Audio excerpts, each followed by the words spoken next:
All right, guys, what's going on? Welcome in. So it's Senior Bowl week. Let's freaking go. I love this roster. Same with the Shrine Bowl. The Shrine Bowl's roster is really, really impressive as well. But in this one, I wanted to dive into my top 20 prospects that I'm personally going to be watching out for this week during these Senior Bowl practices. Let's not waste time. Let's jump right into the first player, probably the biggest star that's there, Reuben Bain. This is obviously going to be a massive week for him. Of course, we're going to have the official measurements come out on Monday, and the arm length is going to be a discussion. Right? How long are the arms going to be? Is he going to have, adequate arm length, or is it going to come in to where it's going to be considered an outlier? Right? Again, that is unfortunately the main talking point with Bain as far as his overall concerns and weaknesses. But I'll say this: in the defense of Reuben Bain, he's a versatile player. He's a powerful player. He's a violent player. Those traits, despite how long the arms are, they will translate. Okay, Bain can play in a 4-3 as a D end. He could play in a 4-3 as an interior rusher. I think let me preface by saying we don't know who the Jets DC is going to be.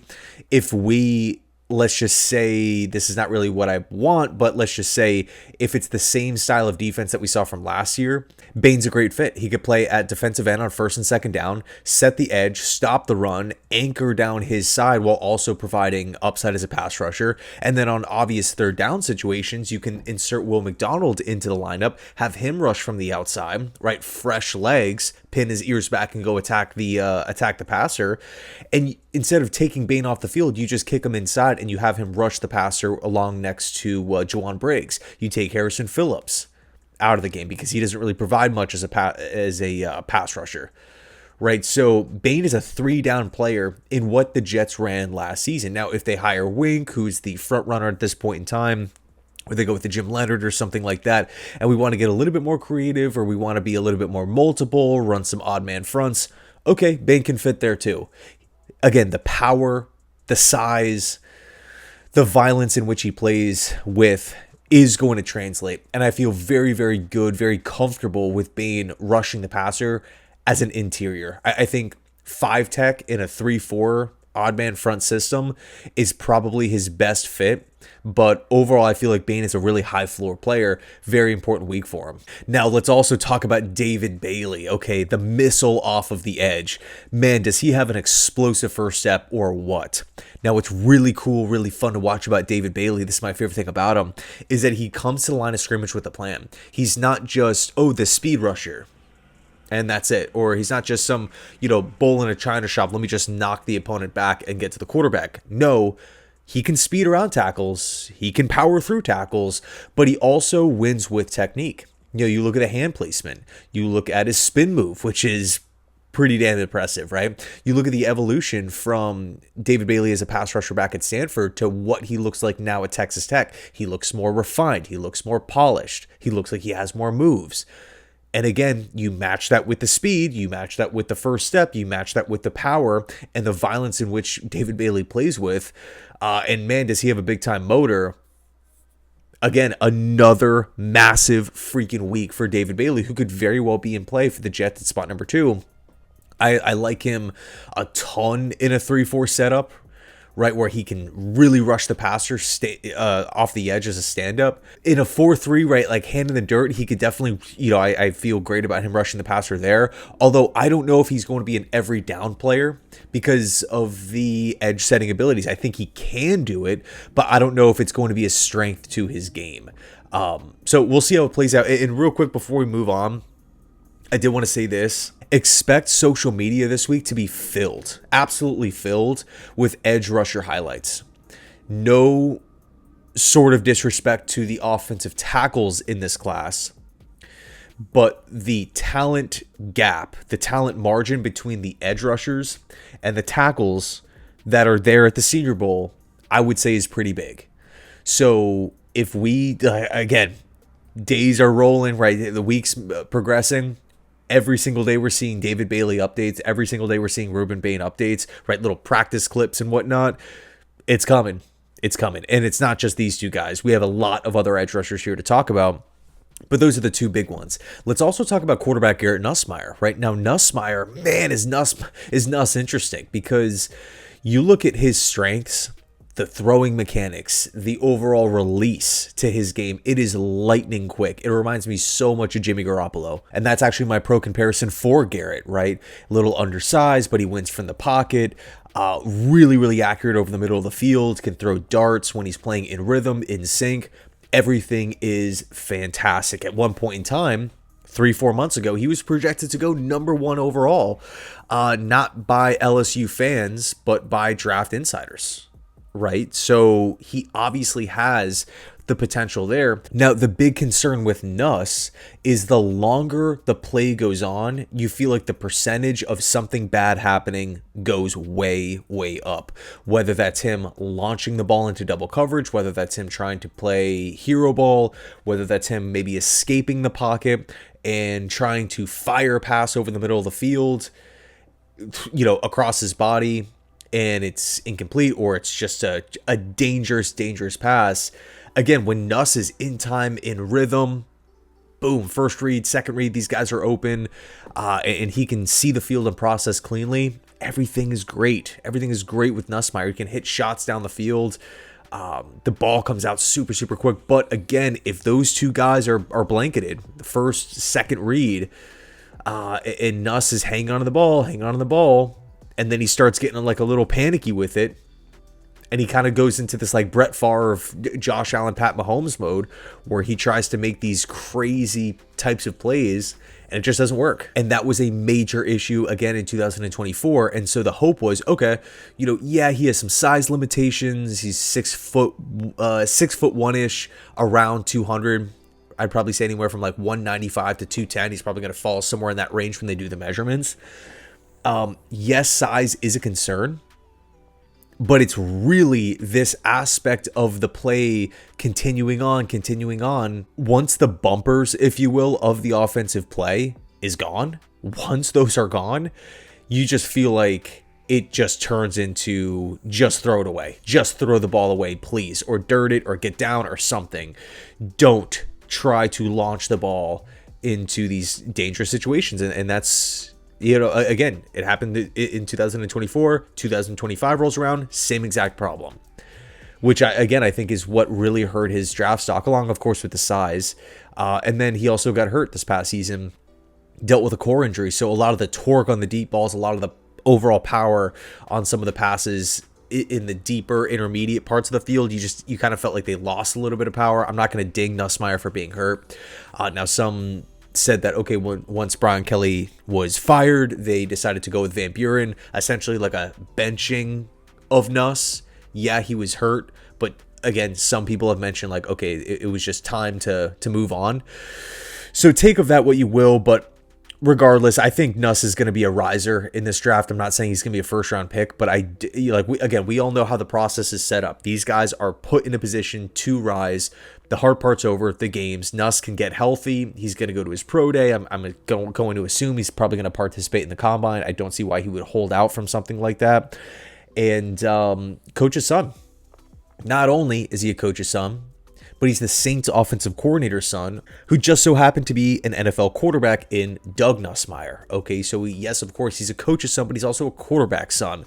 And you can tell with how he plays. And he's like a film junkie. He wants to be great. He loves the sport. Like, he feels like this is what he was born to do. So I'm really interested to see how Nuss performs this week. Definitely my top quarterback heading into Mobile. Now, I'm also really excited to see how Duke corner Chandler Rivers performs, right? This is someone 5'10", right? A little undersized, but was a really, really productive press corner for Manny Diaz's Blue Devils. Okay, I actually met Manny Diaz years and years ago at it's like a Nike coaches event, and one of my favorite defensive minds in college, well, in the sport of football generally.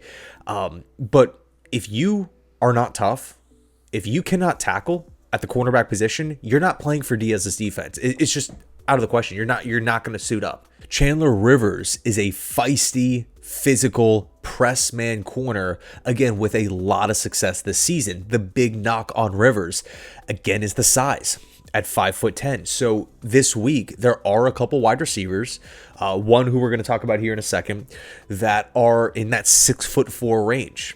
that upper tier, that bigger archetype of wide receiver. How does Rivers do going one-on-one in the practice setting throughout the week against these bigger wide receivers? If he could go out there and blanket these guys, right, force some incompletions, get his hand in there, force a couple pass breakups, Chandler Rivers' stock will rise. It will. Now, one of my favorite players in the entire NFL draft is going to be here in Mobile this week. Safety, Genesis Smith from Arizona. As a free safety, Genesis Smith's angles that he takes to the football are amazing. His instincts, his feel, his defensive IQ as a free safety back there, roaming in the deep parts, but being able to come up and blow plays up over the middle of the field, it's awesome. The paths, the routes that he takes to where the football's going to be, where the ball carrier is going to be, as opposed to where the ball carrier is in that split second, is awesome. I think Genesis Smith has all the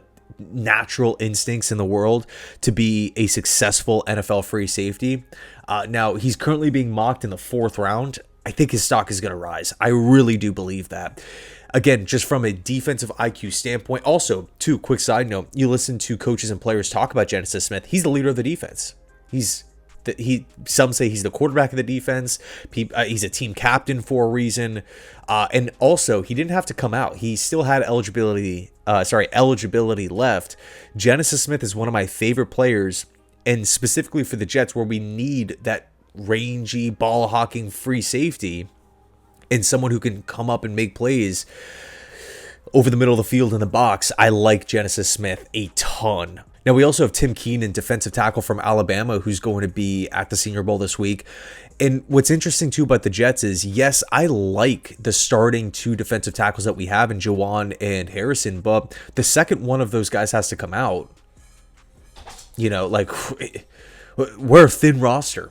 We're a thin roster, especially on the defensive line. I mean, edge is just one side of the story, right? We need to address and really add some big-time run stuffers that when Harrison Phillips comes... I mean, like, just look at the roster last season. We need some more talent there. Could Tim Keenan maybe be a later round option, right? Not someone who's going to be selected in the first round here, you know, at 2 or 16 or anything, but...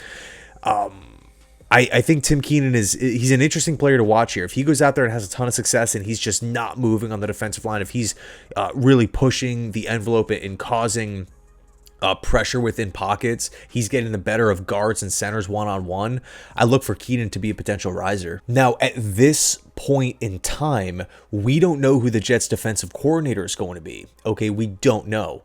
The favorite at this point is Wink Martindale. Supposedly he's had 2 interviews with the Jets. He's been in contact with the Jets for weeks. We'll see how it plays out. But with that said, there's an intriguing prospect that's going to be at the Senior Bowl this week from Michigan, Derrick Moore off the edge. Moore's coming off a tremendous season, right? 10 sacks, 10.5 tackles for loss. Man, 53 combined games, won a national championship with the Wolverines back in his sophomore year, where he played in 15 games, right? That was the 2023 season. I think he's a scheme versatile guy, right? Rushing off the edge as a 3-4, stand-up linebacker, rushing the passer as a 4-3 defensive end. His production really, and overall his growth and development as a player, really took off under Wink. Really, and he's a defensive leader for the Wolverines as well. I think Moore is flexible. I think Moore can really do good things as far as bull rushing tackles backwards. And he's had some pretty good performances against tackles who are projected to be NFL players. So Derrick Moore, and gosh, he's projected to go in round 3, and the Jets don't have a 3rd round pick. But if his stock starts to climb like crazy, and then we have that Wink connection, I could very well see the Jets making a push to land Derrick Moore. Comes in at a position of need, again, scheme versatile guy. I like Moore. Now, there's one offensive lineman that I'm fired up to see how he does this week, right? Because again, like we talked about before, you look at the Senior Bowl roster, the defensive end, the defensive tackle talent. And on the offensive side, again, you just feel like there's a margin there between offense and defense. But Jennings Dunker, the right tackle from Iowa, has been someone who I've watched all season long. He projects, or he's been a long-time Iowa Hawkeye right tackle, has a ton of experience, 47 career games, 6'5", 315 pounds. He's great in the running game, but he projects to the NFL as a guard. Now, up to this point, John Simpson is not back with the team. AVT is not back with the team. We're looking at left guard as a pretty big hole. If we don't do anything about left guard, yeah, that's going to be a major issue, a major problem area. Could Dunker be an option there? Right, if we and take your pick, right? We bring back Simpson, we go after Dunker as a potential guard, like a long-term fit for the guard position. I feel like that would make sense, right, as a depth guard, because at the end of the day, Simpson, whether you want to talk about Simpson or AVT coming back, I don't see either of them getting like 3-4 year contracts. It's probably going to be a 1 year, at most 2 year deal. And even if you bring back AVT and he's fully healthy, there's no guarantee that he's going to be fully healthy the next season, unfortunately. I hate to say that, but just that's who Vera Tucker's been up to this point. There's been 3 season-ending injuries with AVT in his short career, right? Through his just looking at his rookie contract alone, 3 season enders. Freaking brutal. Could we bring one of those guys back as a 1 year bridge, draft Jennings Dunker in the mid rounds, and have him be our developmental guard where he's just ready to take over in 2027? I'm intrigued to see how Dunker does, because again, if he's out there just mauling these guys, just squaring up with Bain, squaring up with Bailey, and putting some good tape out there, I think he has the chance to rise too. Now, speaking of defensive tackles, one of my favorite DTs in college football is going to be in the Senior Bowl this week. It's Lee Hunter from Texas Tech. And you want to talk about a big, powerful, penetrating DT, but he's also quick and he's nimble and he's light on his feet. You know, I don't want to make it sound like Lee Hunter's like a top 15 player. Right now, he's like a second rounder. I think on like a lot of boards, he's ranked in the 50s. I think he's going to go higher, man. I seriously think, like, this could sound like an over-exaggeration, but I could see him being a late first rounder. Like, I seriously think he has a ton of potential when we really get into the process. Now, of course, it's a deep defensive tackle class, and you can always, whenever you have a deep defensive or a deep class at any sort of position, it's always like, let's just wait, because we can go get a good one, a solid one later, and we maybe should just address the position of need or a different position that's thinner.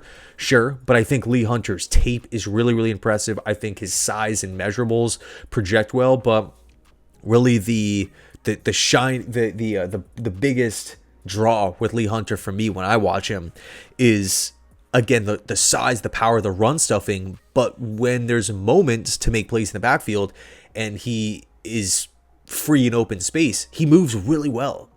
I don't want to use the term dancing bear, but he moves really, like, he doesn't look like he's slowly chugging along and he's just out there because he is providing, just like gap stuffing. Like, no, he could actually make plays in the backfield. And sticking with Texas Tech, Jakob freaking Rodriguez is going to be at the Senior Bowl. I mean, you want to talk about a disruptor. You want to talk about someone who is absolutely fantastic in coverage. Someone who's a former quarterback, right, when he was with Virginia, bounces over to Texas Tech and really put out just an flat-out incredible season. 7 forced fumbles, 4 INTs, leading the number 1 defense in college football.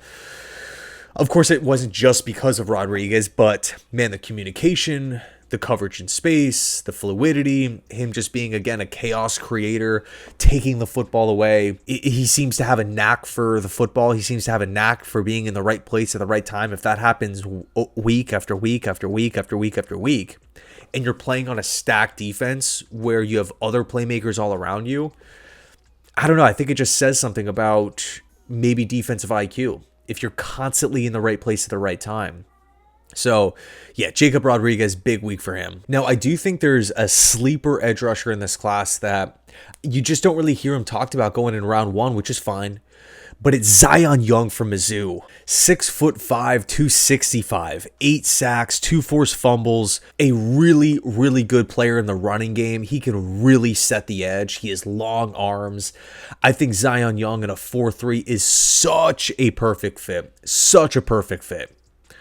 Right, if Glenn wants to roll out the same defensive system as last season, and you just want to say, hey, we need an every down pass rusher that can, again, check all those boxes, someone who we don't need to, pull out of the game because we don't feel like he can handle certain looks, certain aspects of the position. No, you could just draft Zion Young and just throw him out there and say, okay, first down, second down, third down, obvious passing situation, goal line, 4th and inches, 3rd and 25. Doesn't matter. Zion Young has a role. Like, I just feel like he's such a great fit for a 4-3. And he also had 48 total pressures this past season in the SEC. Now, one of the bigger receivers that is going to be here at the Senior Bowl, Jakobi Lane, 6'4" from USC. And yes, he's around that like 195 to 200 pound range. So he's not like, think of like a DK Metcalf or like an AJ Brown type of wide receiver. But he does have height, and I think he high points the football really, really well. I think he does an absolutely fantastic job in the red zone, being able to box out corners. Him going up for like jump balls kind of looks like he's going up to catch an alley-oop. No one's talking about him in round 1. I've seen some people say round 2, but in most mock drafts that I see, he's falling out of the first 2 rounds. So if the Jets maybe want to go defense, right, double dip there at 2 and 16, or maybe they're interested in quarterback or something, and we want to maybe target a bigger boundary red zone type of wide receiver a little later, then Jakobi Lane could very well be that guy. Now, I will say, of course, there's going to be knocks on like, oh, his separation and everything. But look, here's the deal. These bigger wide receivers that come out, Drake London, Mike Evans, Tedero McMillan, they all get knocked for the same thing. It's just not a part of their game. Romo Dunze was like that too. Like, oh, his separation isn't, up there with some of the best. But it's like he wins the box outs. He wins the 50-50s. There's something to be said for those bigger, taller, possession, gritty, physical types of wide receivers that aren't afraid to get a body on a corner. Now, let's talk about 2 veteran, older pass rushers. Okay, the first, Akeem Mesidoor from Miami. Again, when you watch him, his tape, to me at least, is first round. Like, if he's there at 33, I think the Jets should be taking a very good look at Mesidoor. But because he's 24 and will be 25 before the draft, there's a lot of people that are out, right? Essentially, he's going to be 30 by the time his rookie contract is coming to an end if he's picked up on that 5th year. Another big criticism is because of the age, he's closer to his ceiling than some of these 20-year-olds, these 21, 22-year-olds. So we kind of know who he is. But I feel like if you are a Patriots fan, if you are a Seahawks fan, if you are a 49ers fan, you're like, yeah, please continue pushing that, because he would be great on us. He would come in and check a lot of boxes because we're win now. We're ready to win. We need pass rushers. We need to get after the opposition's quarterback. Mesidoor will do that at the next level. Now, I don't think he's going to be a 10, 11, 12 sack guy, but he looks consistent. He looks like he can definitely hang. So I'm not just looking at the age and saying to myself, like, he's 24, he's off my board. Even if you're a bad team, like, I think the counter argument to that is he's more ready right now to make an instant impact. The growth, the development, the learning curve isn't going to be as steep as, maybe a 20-year-old edge rusher. So, Mesidoor, a player to watch for sure. And then the other older one is Romello Height from Texas Tech. Now, he's bounced around. I think Texas Tech is his 4th school, spent some time at Georgia Tech, USC, and Height's coming off the best season of his career. I think he's a natural pass rusher, right? But he is a little undersized, 6'3", like 240, 245-ish. Is this someone who can consistently set an edge against a 300-pound plus tackle? If he's out there and you run, say something outside his way, is he just going to be shelved off? And running lanes are just going to constantly be created when he's out there. So I feel like Romello might be a little bit more so suited to be a rotational pass rusher as opposed to like an every down player. I think for these win now teams that need, a savvy, bendy, athletic, experienced D end, it does make sense. Like Bills, bottom of round 1, against Seahawks, Patriots. Like I could easily see some of the 49ers. I could easily see someone being drafted, someone like Romello Height being a good fit there. But if you're a team that has a lot of defensive end issues, I don't know if Romello Height gives you that every down starter. So it's going to be interesting to see how he does this week, specifically against the run during the game. That's what I'm actually most excited for. Now, we also have Emmanuel Mcneil-Warren, and this is someone who I've been recently watching, like over the last month. Man, is he fun to watch, dude. Like, he makes plays in the box. He's a versatile safety, can play free or strong. I think his better fit is strong safety at the next level. He's a physical player with good instincts. He's actually, funny enough, he's from right up the road here in Tampa. But yeah, he just looks like a natural to position, right? And he kind of he feels very much like a 2026 safety, where you have like a lot of teams that rely on their safeties to bounce in between free and strong. A lot of teams that play the too high. I feel like Mcneil-Warren's stock could rise this week for sure. And sticking with the safeties, we also have, AJ Haulcey, free safety from LSU. And he's kind of the one that I feel like is ranked the highest out of the group outside of Caleb Downs, on different boards and whatnot because of the experience, right? He's a Houston transfer and had a lot of production for an LSU defense where he really kind of felt like an eraser to a certain degree, not afraid to get physical, not afraid to really get his hands in there and force pass breakups. I think he has really good instincts in the back end of the defense, but I do think there are some tackling concerns. So AJ Haulcey, interesting option. People are saying early round 2. We'll see how it plays out with Haulcey, but real quick, also AJ has good size, 6 foot, 225-ish. So he's built really, really well. He doesn't, to me at least, look like a guy that gets swallowed by blockers. He does fly upfield and make some pretty impressive hits and blow some stuff up. But again, from an overall tackling consistency standpoint, I do have a slight worry about. Now, we also have one of my favorite players in college football too. He's kind of a bit of a sleeper being mocked on like day 3, but it's Kyle Lewis from Pittsburgh, linebacker, but he's undersized, right? 220-ish pounds, 225-ish. I don't necessarily know how, lining up at, like, again, AJ Haulcey is 220, 225-ish. Kyle Lewis, who plays the linebacker position, is that same, it's that same weight. But the thing that's really interesting about Kyle is he's fantastic in coverage. And you look at Pat Narduzzi's defense, everybody plays with the same goal. Everybody plays with a big time motor. Everybody that lines up for Narduzzi's defense is fast and physical. They flock to the football. It's like one unit. It's so much fun to watch. You see a lot of the same stuff that Brian Flores runs. And I also think Kyle Lewis's best team fit would probably be with a team like the Minnesota Vikings, where it's creative and you allow these linebackers to move fluidly through the middle of the field. So Lewis is someone that I'm really interested to see. How does he hang up in the physical and the power and the strength aspect this week against some of these offensive linemen? Now, we also have another safety, Kamari Ramsey. And I got to be honest, from what I've seen of Ramsey, I'm not really there yet with him. I think there are some good things. Like, he plays like his hair's on fire.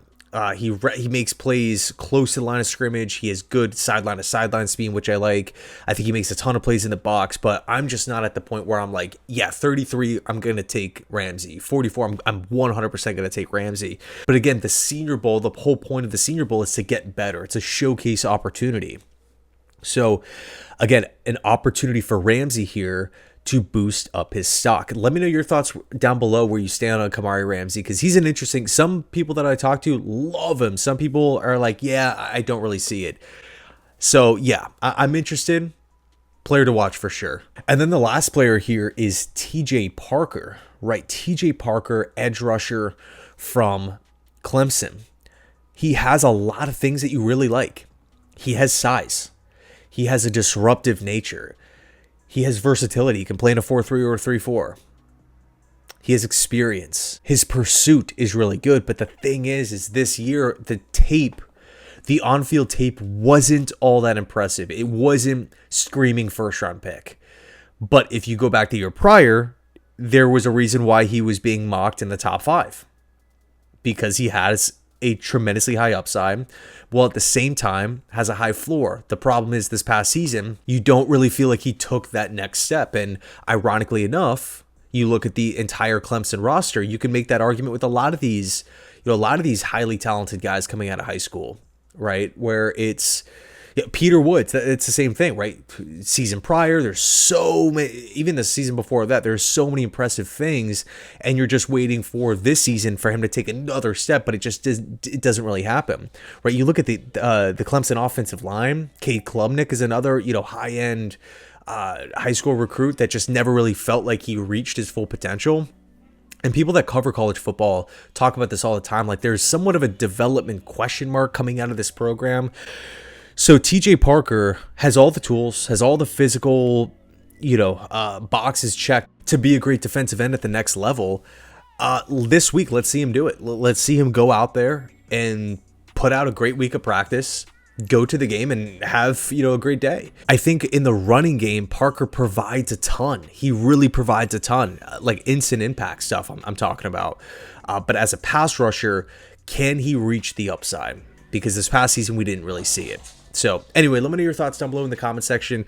Who are some of your Senior Bowl prospects that you have your eye on? And by the way, these are just 20. I had to narrow down my list. I think there's over 160 players that are going to be there at the Senior Bowl. So this wasn't like, oh yeah, I'm interested in 20 and I don't care about the rest. No, I had like a big list and I had to kind of whittle it down to the top 20.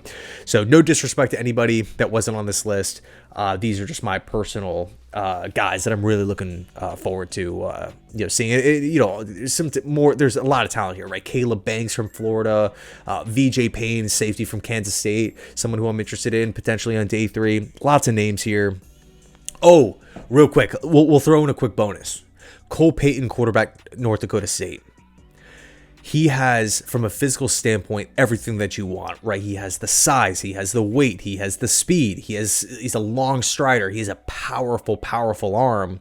And I think it was Dane Brugler a couple months ago where he was talking like, hey, there's some real NFL buzz surrounding Cole Payton with the Bison. And I started watching a little bit of Trey Lance's little brother at the wide receiver position. I'm like, man, about halfway through, I'm like, man, this quarterback is really doing a good job of just putting the ball out there for Bryce Lance. He's making a lot of plays. And, I know we were talking about Nussmeier before, but from a physical stature standpoint, from being just power on the football, distance that he could throw a football, how he can move upfield, like there is some Colin Kaepernick to his game. So I would not be surprised if we start hearing some Cole Payton buzz throughout the course of this week. So thanks so much for watching, guys. I appreciate it. I'm really excited to see where you guys stand down below. Who are the prospects you're looking out for? And yeah, it should be a lot of fun. So thanks so much. And as always, go Jets.